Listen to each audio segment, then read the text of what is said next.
Hear ye, hear ye. Chambers County Commissioner Court, to order. Honorable Judge Sylvia presides. Chambers County Commissioner Court come to order. It's, what day is it? Tuesday, July the 9th, 2024, 9:30 a.m. Been an interesting last 48 hours or so. But we are holding Commissioner's Court. It's now 9:40 a.m. I've asked Emergency Management Coordinator, Emergency Services Director Ryan Hosapple to give everybody an update on the disaster. So Ryan. We're gonna do pray and Oh, pledge. sorry. Come on, guys. Yeah. If we need all the prayer we can get. Ryan, pray for you. Let Ryan pray for you. Come on, Ryan, pray. Bobby would be a better chance of being. Hi, Bob, you pray. Lord, we come before you this morning again to conduct the business of Chambers County. And Lord, we come just to ask your comfort and your strength to those that are suffering because of Beryl. Lord, there's people that have been flooded. There's people that have lost family. There's people that have lost part of their house or their cars or whatever. But Lord, there's just a lot of loss there. But we know that you're in control of all things. You're the great comforter, and you'll take care of all things. And just help them to turn to you for comfort and strength. And Lord, may we as a county do what we can to help them where we can. And bless us as we go about doing your work. In Christ's name we pray. Amen. Amen. Do we do the pledge tonight? Pledge allegiance to the flag of the United States of America and to the republic for which it stands, one nation, under God, indivisible, with liberty and justice for all. Honor the Texas flag. I pledge allegiance to thee, Texas, one state, under God, one and indivisible. All right, Ryan, you're up now. Thank you. I am a licensed minister, but they got suspended at 3 p.m. on Sunday. I got an email. Anyway, yes, they said we've been watching you, and you're out. Okay, so currently what happens in the EOC stays in the EOC. right, that's what they said. Okay, so EOC currently is activated at level 1. So obviously you know that Beryl's moved out of our region. A large part of the county still is struggling with power issues. So we don't have a definitive answer on that. I know that's going to be top on everyone's list. Our EOC's in direct communication, asking for updates. We do know they have a lot of workers in the area. They are sending a lot of resources to help expedite getting that power back on. So right now, to our knowledge, on the Center Point service area, which is essentially west of the Trinity, 7,836 is the number of outages that we're aware of. And on this side, which is served by Entergy, 2,156. We also have Texas Division of Emergency Management liaison here, and we have requested their assistance for a damage assessment team to come help us go through the residential areas and determine what kind of damages that may exist. That'll contribute to the overall state threshold, which in turn gets filtered up to FEMA for consideration. All of that has to be met in a certain threshold, which does actually change after every disaster, so we don't know the exact figure. But it's going to be in the 50 million. Right, probably 50 plus. Yeah. And we had, I will, like coming to TDM has been here the whole time they got here. We had like 3 liaison folks here. Yes. They sent them out yesterday, redeployed them, and somebody else in the day. So. Right. Yes, they were very good, supported us. They sent their folks to some harder hit areas. As you know, there were a lot of harder hit areas than us. They asked our permission first. Is that okay? We said, yeah, we're fine. And they say, we'll send a replacement. We're going to get these guys. So they've been very good to work with. Right now, there's not a chance of rain. There's not a chance of rain today. Mostly sunny, so weather's good. So in a little summary, on the 7th, Judge Sylvia issued that proclamation due to imminent threat of Tropical Storm Beryl. We did submit that to the state and through the proper channels, and it's been posted on the website. Currently, the Sheriff's Office, EMS, and VFDs will respond to calls as needed. As far as actual rescues, Sheriff, did y'all actually have any rescues, or you just kind of surveyed with the high water? Right, okay. But they did deploy high water, team to survey an area that they couldn't drive through. So the county also will be setting up some cooling centers. There'll be some information forthcoming during the daytime so people can go charge their phones, stay cool. A cooling center right now. Right, a cooling center. Sorry, Judge. Okay. So if anybody's in need of that, 4,500 is the EOC line that we have people answering from. The hospitals are currently operational. Another big question is going to be for the citizen collection stations and box sites. Anahuac, Winnie, Westside Complex, Beach City, and Landfill are open 9 a.m. to 6 p.m. I don't have listed on here, but it was discussed that the trailer length limit is being removed. Am I correct? So, in saying that? Okay. For brush only. For brush only. For woody Okay. brush. For vegetated debris, brush limbs, and things like that. I know that's going to be a big question coming at us, that and probably the power. So the county offices obviously are still closed today. More information will be released regarding any continued closures. Right now, the only road closure we're aware of, and we can add to this list as we know, is Texaco Road and then 565 at Carriage Trails. There was in the Old River Winfrey area, there was a closure there.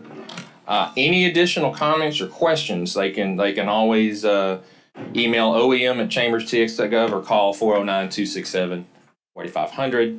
For the operations center, we have people to answer phones and to help people when we can. The biggest question is going to be when we're going to get electricity back, and obviously we can't answer that. We don't have a good answer. The judge does not have a switch under his bench to flip it back on. If I did, I'd Unfortunately, have it turned on my house. he'd have flipped it already if he had. Is So. 562 open? You done at the bridge? At Lone Oak? Yes. It is open? Yes. Just before we came in here, we're going to forward out the official announcement from TxDOT. We asked for it, but verbally on the phone, they told Natalie that it's open back up. So the sheriff made a good point yesterday. As bad as this was, the route it took, as much damage as it did with a Cat 1, if this had been a Cat 3 or 4 or 5, can you imagine the disaster, the devastation? So it could have been worse. The only good thing, if there's a good thing in it, is I kind of think about it this way. Some of the trees down, limbs down, they're going to come down at some point. And they either came down under this situation or they would come down under a more serious situation. So hopefully it was a slight bit of pruning that could be taken care of and managed and not under a larger event with more problems. Debris, do we need to comment about that right now, Yeah, Judge? you can, go ahead. So right now, there is no indication that there's going to be any a presidential declaration. We're not sure that threshold is going to be met. I don't personally don't think it will be, but we're going to do our part to contribute information with damage assessments up through the state so that they can get that to FEMA. But that is what typically has to happen for there to be your major roadside debris pickup operations and such. So right now, we don't think that that's going to be triggered. They're also, most of it seems to be limbs and vegetative debris and such. So stay tuned, and if anything changes, we'll certainly keep the group informed. I know the Anahuac box site is usually about 3/4 full, and I'm not sure what the status is with it. But there's some of these box sites cannot handle a whole lot of debris. How will we handle that? Solid waste going to handle it. Right. Yeah, they need to be grinded. They're aware of the situation. Tommy's talked to our director, I have also, so they've been through it before, they know. Yeah, no doubt. The box site's going to be very busy. Very busy. Yeah, they're grinding, they got probably to pick up and haul out to the main landfill, because Exactly. they can't grind fast enough as people are going to bring it in. And the main landfill is open. They can take a more variety of things out there than they can take at the local box sites. I know it's inconvenient, but Say it again? if things start getting full, people will be able to come to the main Oh, site and yeah. shouldn't have an issue offloading. Right. All right, anything else? There was some discussion with them this morning, that if you show up with a trailer full of fence, you're gonna get directed to the Right. landfill. So everybody needs to understand that. Right. Same with like shingles Yeah, or, the only thing we're raising the restrictions on is the vegetation. Understood. debris. So Exactly. everything else has, needs to go to the landfill. The only other thing I will add is that a lot of times residents get confused. A road's a road, right? I mean, in their mind, they sometimes don't understand, but the county is not supposed to pick up debris or limbs in TxDOT right of ways, or in those limbs, in that hanging over something, like 563, I-10, 2354, 3180, those TxDOT roads. And so we do need the information if there's an issue. That way we can report it to TxDOT appropriately. So the county roads is where obviously the county is responsible for if there's something in the right of way leaning or hanging over something that We got 3 different kinds of roads: city streets, FM, interstate, TxDOT, and then you got county roads. And Right. county roads is what we're responsible for. And if we do have volunteer organizations come in, we will Right. direct them to help people who need help with debris pickup. But to be clear, citizens don't need to put their debris in the right of way and expect us to come pick They do not need, That's they need to correct. bring it to Right. Dockside of the landfill. That's correct. If a tree falls and it's in our right of way, falls across, then they will take care of that. But don't drag your stuff out of your yard to the right of way because it will not get picked up. Right. Okay, we're clear on that. Any other questions, Ryan? Okay, Ryan, thank you. Thank you. Appreciate y'all's support. All right, now citizens' comments. 1.2, discuss, Wayne's not here. All right, discuss, consider resale offer submitted by Elva Carry-On Journa for parcel 28793 in the amount of $4,000, East Chambers ISD versus Mary Ann K. Morrell. Lauren, you want to discuss that? I'm kidding. I think. East Chambers has already approved it, Yes, correct? already approved. Motion for approval. Second. Motion by Commissioner Gore, second by Commissioner Tice. Any questions for Lauren? Those in favor? Opposed? Motion carries. Financial 2.1, discuss consider projects for COs, certificate obligation 2024. Aaron. Yes, sir. So this is probably more of a discussion, just to kind of go through projects for y'all to see what you guys want to do and not do.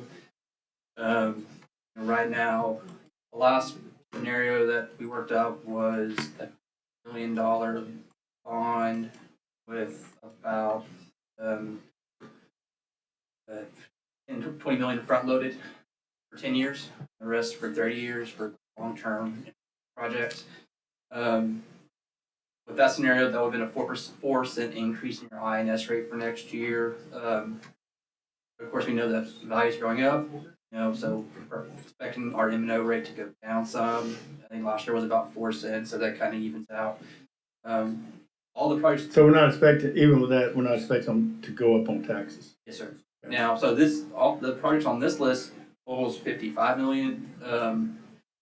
I know Commissioner Davis got a few of the projects added last week, so that's about another $1 million.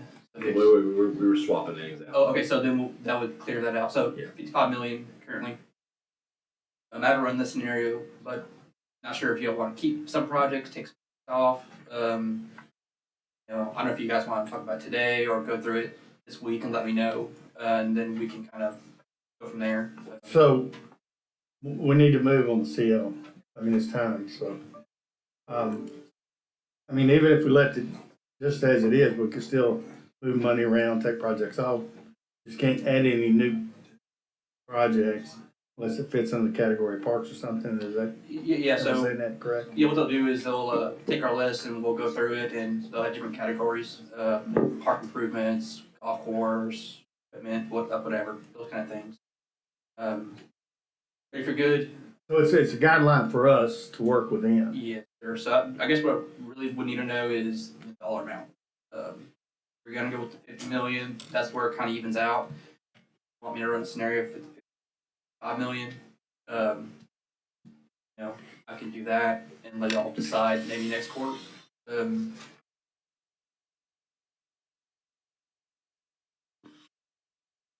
we're gonna have will we have a better idea next quarter about the values? I know we've got preliminary We certified values, I think, is in July. values. 27th or something. or earlier if they get it earlier. We might get it. So how are we in the timeline to get the seal done for? We're good. We're good? Yeah, we're still fine. Yes, sir. You don't want to do it too early because then that first payment will be in December. I don't want it in for So you can budget for it for your yes, sir. I mean, there is money in your fund balance and the INS rate, so if that does happen, you can probably still pay that first payment. It's about $1 million account. Also do the interest and earnings and stuff like that. So really, I guess it's, you're good with all these projects. You're good with the number. If you're not, just I'm good with it. you vote your. So we can go forward with, you want a motion or you want to just table it to next quarter? Yeah, we can table it next court. Give you time more to think about the projects, if you guys want to cut it or not. And then if you're good with the 50, you think you're good with the 55, I can go ahead and get those numbers run for y'all to look at for next quarter. I'm good with it as long as we feel like we can lower taxes. Or keep them the same, yeah. But what I'm hearing is we're not gonna know that, so if we approve this list, realize that we're not gonna be able to cut taxes. Better keep them By next quarter. by next court. Can we modify the list or can we take off the list? Yeah, we can adjust it. Because there's a little process to when you sell the bond, so you have some time to think about it or to. If we need to massage it just a little bit, say, bring it from 55 million to 53, just to have a conversation, that's not a problem. Okay, we good with tables? So when are we gonna know that? Drop dead. Get our certified values and then. So certified values won't be until end of July. And then we still got, your truth and taxation. We probably won't get tax rate numbers until maybe first part of August. Are we still okay with doing seal then? Wait until August to do it? Yeah, I think you have plenty of time. Okay. Yeah, if you want to wait till August or something, you get the rates, I think it's fine. Or just before. Okay, Let's do you that. good with that? Table it till Next quarter. And then we can let those, tell them you're out of town. Update the list, so they'll be, maybe email out to everybody. Yeah, 'cause some of these on here, I'm not.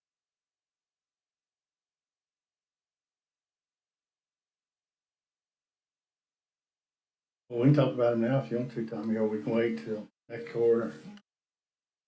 It doesn't matter. I mean, I wanna try to solve all this today, but you see a lot of stuff on here. Hard. What we want, the solid waste roll-off trucks, I thought we already bought them or had money allocated for them. I don't know what keeps happening to that.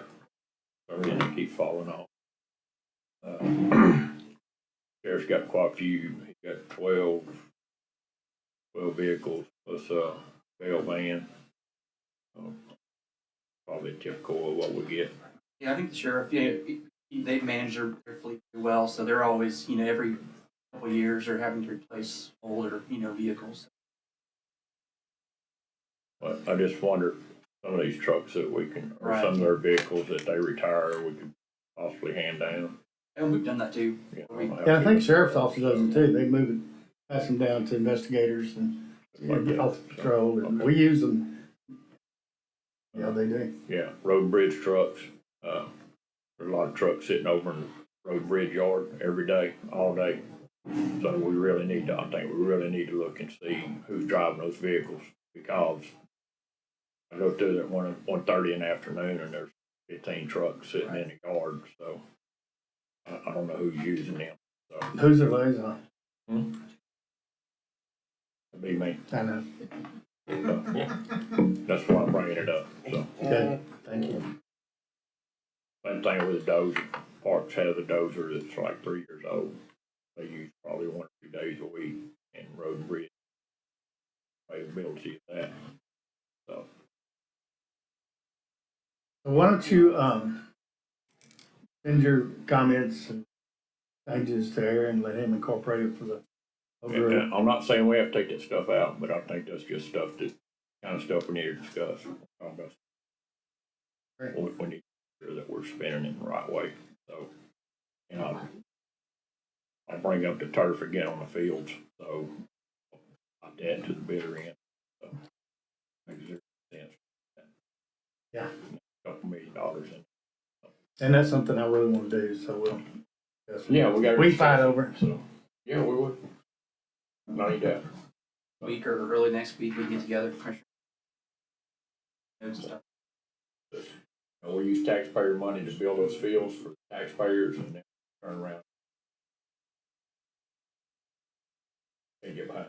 Yeah, I've asked John to see what other, entities, public entities have turf on their fields and how to manage those. Because you're right, it's different than a private. Yeah. Private field. We're gonna have to hire a whole lot of parks people. Okay, what else? What else sticking in your craw? About it right now. All right, so we'll table.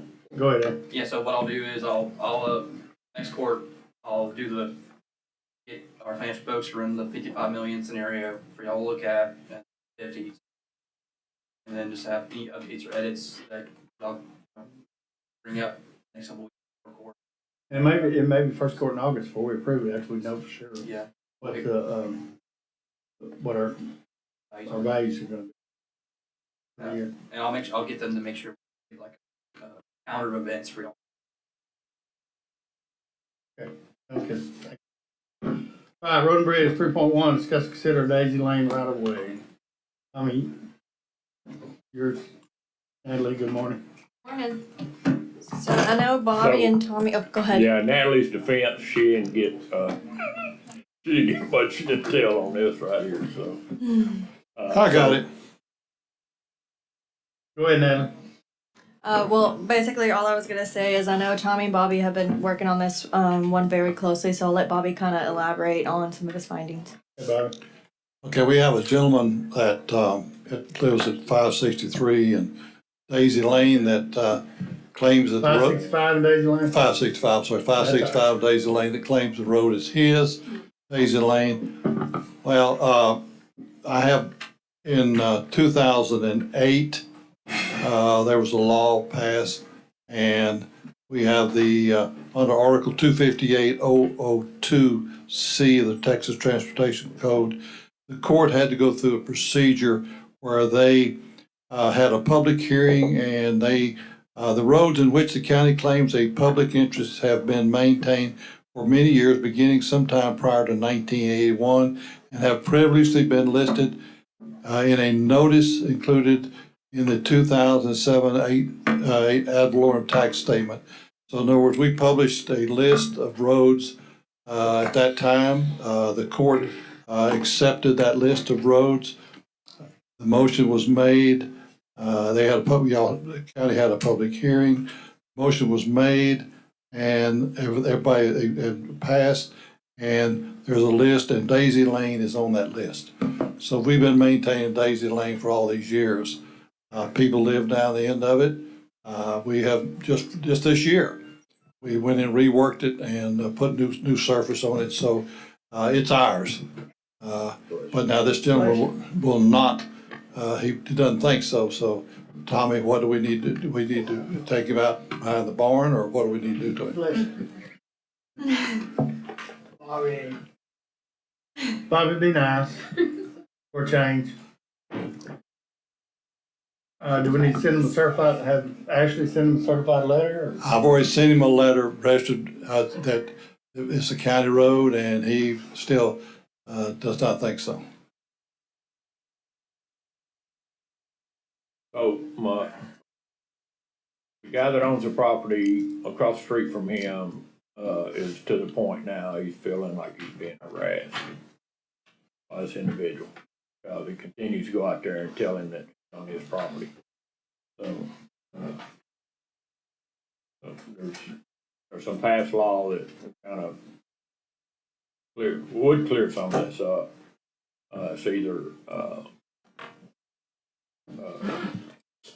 easement, estoppel, or dedicated easement. Different deals. So I think we need to reach out to Eric McGee with Allison Bass Group. Try to get some clarity on this, so we can send this guy something. He won't quit. So every time the gentleman that owns property shows up, we kind of start harassing him to some extent. Is it just one section of Daisy Lane? It's two. It's actually the first two neighbors.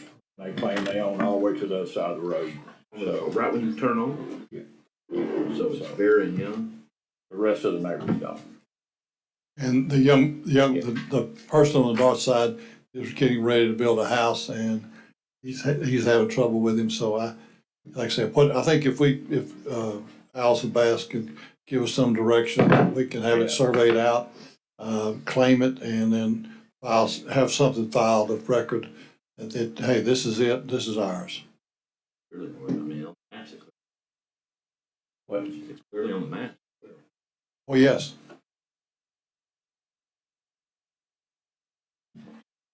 Yeah, he claims his deed showed otherwise. Okay, so who's gonna reach out to Allison Bass? Wanna go through Ashley? I think that's a good idea. Yeah, okay, y'all get the information to her and. Yeah, we'll do They're that. the ones that did our right of ways. Yeah, Originally. these guys. Send it to Allison. Okay, That's what we'll do then. no action this time? None. Alright, no action on 3.1. Thank you, Natalie. 5.1, discuss, consider putting cap of 25,000 on hotel occupancy tax grant recipients beginning 2025. Good morning, Robbie. Good morning.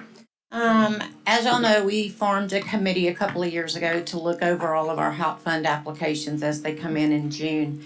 And our committee met, looked at all of the applications, and once we started talking, it was a suggestion that maybe we put a cap of $25,000 on these applicants.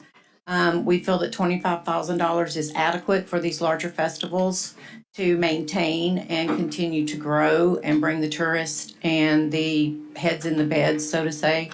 So we're asking your thoughts on this. So, will you go over what the committee has approved? It's on the next agenda item. Oh, it is? Yes, sir. Okay, let's go to it. Then we'll come back to that. Okay, Let so, me go ahead and read it. 5.2, discuss, consider approving 2025 hot fund applications recommended by the Hot Fund Committee, Texas Rice Festival, Gator Fest, March Fest, NerdCon, Johnny Ackle Memorial Rodeo, and Older. Okay, go ahead. yes, sir. So all of the applications and needed paperwork was turned in on time. Texas Rice Festival is asking for $25,000. We feel that's adequate for their festival. They continue to grow. Texas Gator Fest asked for $35,000. The committee recommended that we stay at $25,000 for them because of their size. Marsh Fest is asking for $15,000. We think that's an adequate amount for the size of their festival. NerdCon is asking for $8,500. Johnny Ackle Memorial Rodeo is asking for $4,500. And unfortunately, Old River Winfrey, we don't feel like it needs to be funded any longer because it does not bring outside attendance and or hotel motel use. And a total of 78,000. That's recommended. Yes, sir, that's recommended. Aaron, do you have any idea what we're bringing in a year? Last year.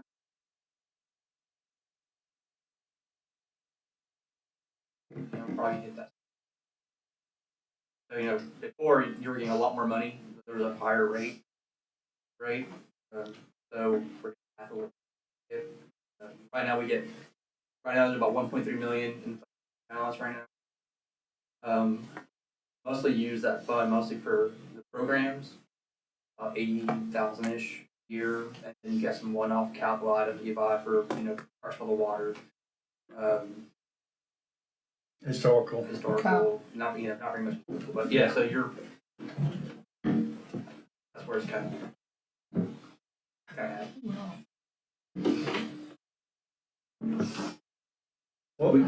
What were we given over Founder's Day? 5,000.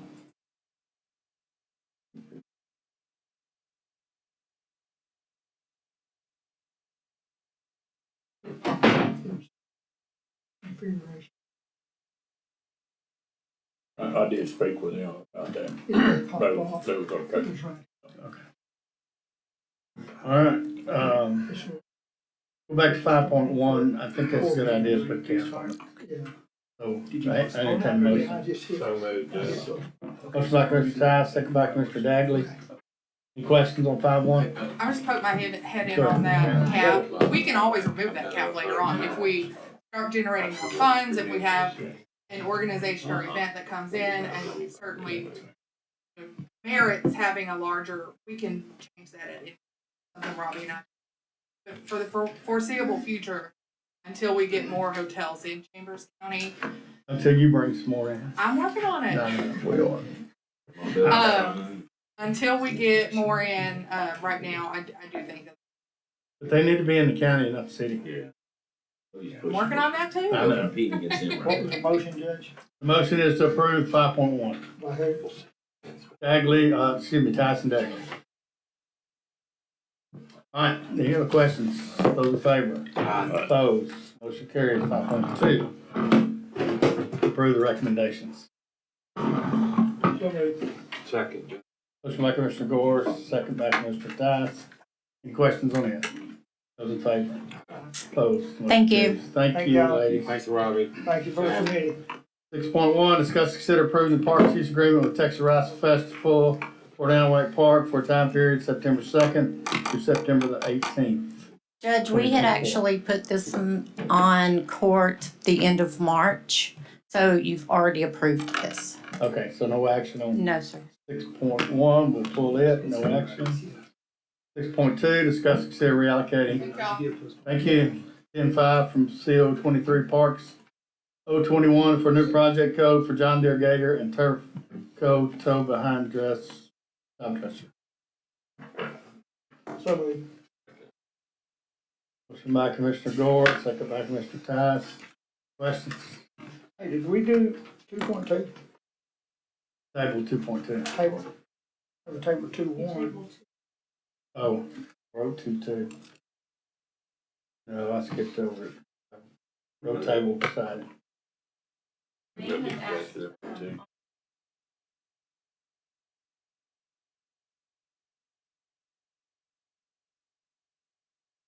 So we are gonna table it.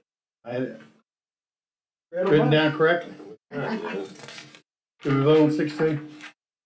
All right, all those in favor? Opposed? Motion carries. 6.3, discuss and consider approving the purchase of John Deere Gator and turf coat tow behind top dress amount 10.5 King Ranch and turf.